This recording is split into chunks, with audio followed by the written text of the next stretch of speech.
Shalom y saludos. Desde la voz del shofar les habla el moré Ezra ben Abraham. Esta semana nos toca de porción de Parashá. Tenemos Mató y Maaseh. Mató, que traduce tribus, Maaseh, que traduce etapas. Las lecturas para esta semana tenemos en la Torá a Bamidbar o Números del 32 al 42. Y en la Haftará o los profetas tenemos a Jeremías del 1:1 al 2:3. Y en el Brit Hadashah o Pacto Renovado tenemos a Mateo 5:33 al 37. Ahora bien, esta parashá nos habla de un voto inicialmente y dice así: aquí está lo que el Eterno ha ordenado. Cuando un hombre hace un voto al Eterno o formalmente se obligue a él mismo por hacer un juramento, no romperá su palabra, sino que hará todo lo que dijo que haría. Cuando una mujer hace un voto al Eterno, formalmente obligándose a sí misma, mientras ella es menor, viviendo en la casa de su padre, entonces si su padre ha oído lo que ella juró o se obligó a sí misma a hacer, mantiene su shalom, entonces todos sus votos permanecerán firmes. Toda obligación a la que ella ha hecho sujeta permanecerá firme.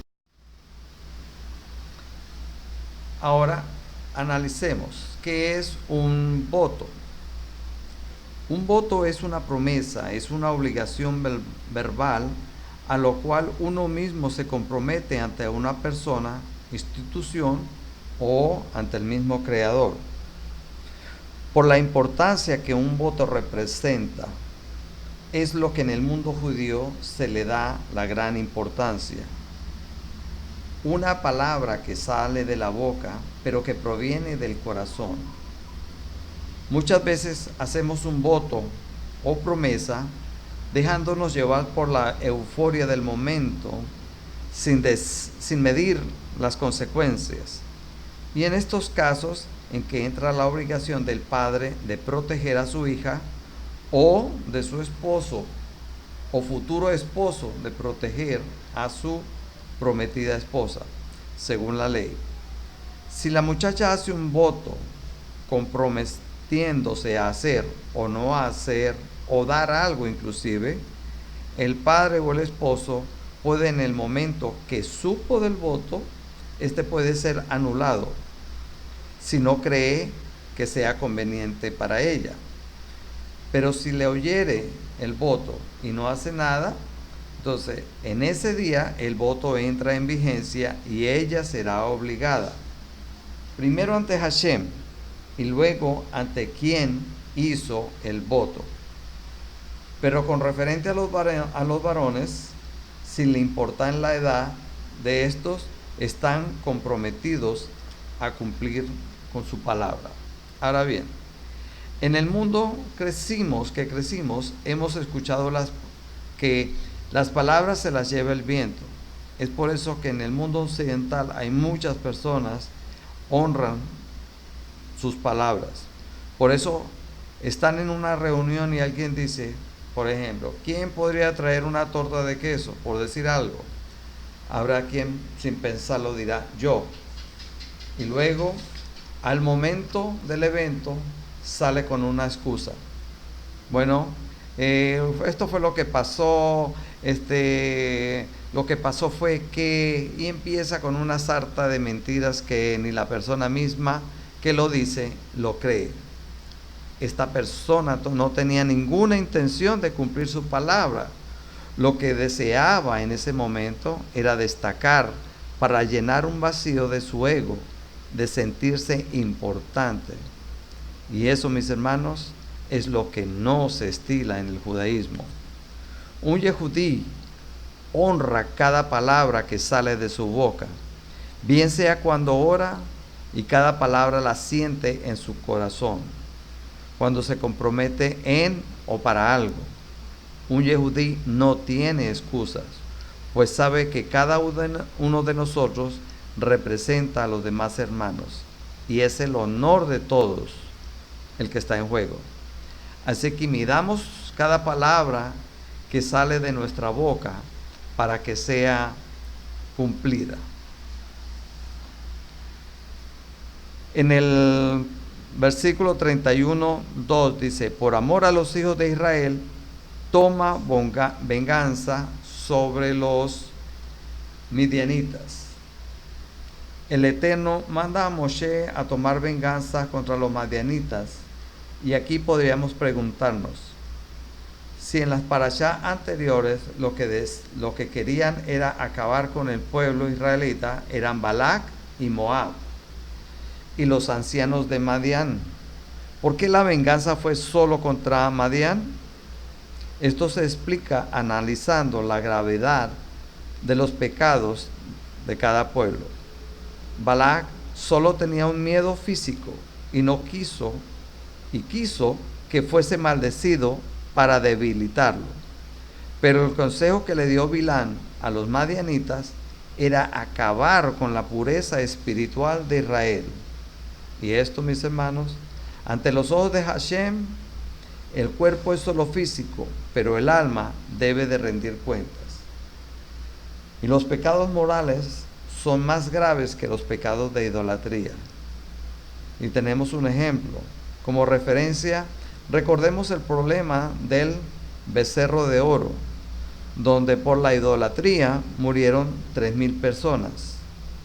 Pero en este episodio, gracias al celo de Pinjas, en este incidente de mortandad, se paró cuando habían 24,000 personas que fallecieron. Como podemos ver, los pecados de moralidad sexual son de los más graves ante Elohim.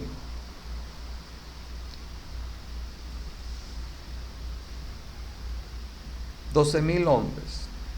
Como lo ordenó Hashem, Israel venció a los madianitas con solo 12,000 hombres, teniendo 1,000 de cada tribu. Al analizar el botín de guerra que ellos trajeron, no podemos más que pensar que fue otro milagro hecho por Hashem para el pueblo de Israel, lo cual es reconocido por los capitanes de cada tribu, a lo que por agradecimiento deciden dar una ofrenda a Hashem. Lo invito a que analicemos el texto de las Escrituras, que describe la cantidad de reyes que pelearon, el botín que trajeron, para darnos nosotros una idea el porqué del agradecimiento por parte de los capitanes en la conquista de Madián. En la Parashá Masei, esta porción traduce etapas, que es donde se narran las diferentes jornadas que el pueblo de Israel hizo desde que salió de Egipto hasta llegar a la tierra prometida 40 años más tarde. También se narra los límites de la tierra prometida, y es por eso que hoy en día ningún gobernante puede dar la tierra de Israel a cambio de concesiones políticas. Vemos hoy en día cómo Israel vive en zozobra cada día, resultado de la desobediencia al Eterno. Con la asignación de las tierras, también se le dio a la tribu de Leví 42 ciudades dentro del pueblo. Pues la idea es de que los levitas vivieran en medio de ellos para guiarlos en el camino de la santidad a través de la Torá. Pero fueron asignadas 6 ciudades más que eran para refugio, para cuando alguien matase a un hermano sin intención, y él podría huir a cualquiera de estas ciudades y resguardarse, pues era un refugio en el cual no se le podía hacer daño a menos que él saliera de esa ciudad antes de que el sumo sacerdote muriera.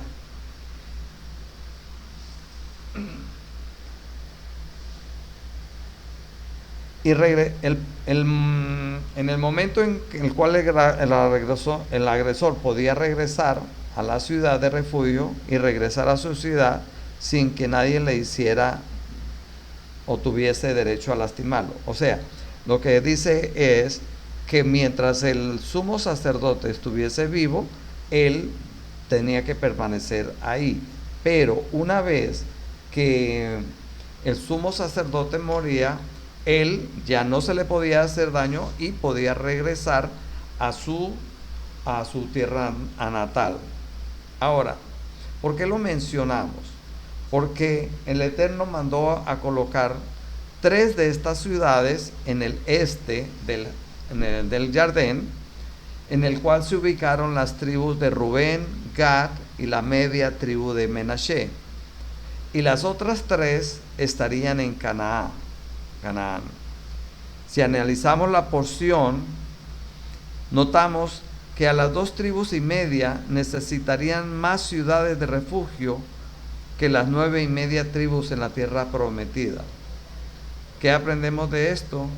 Que estamos más resguardados del Yetzer Hará cuando estamos rodeados de nuestros hermanos, que tenemos todos un mismo sentir.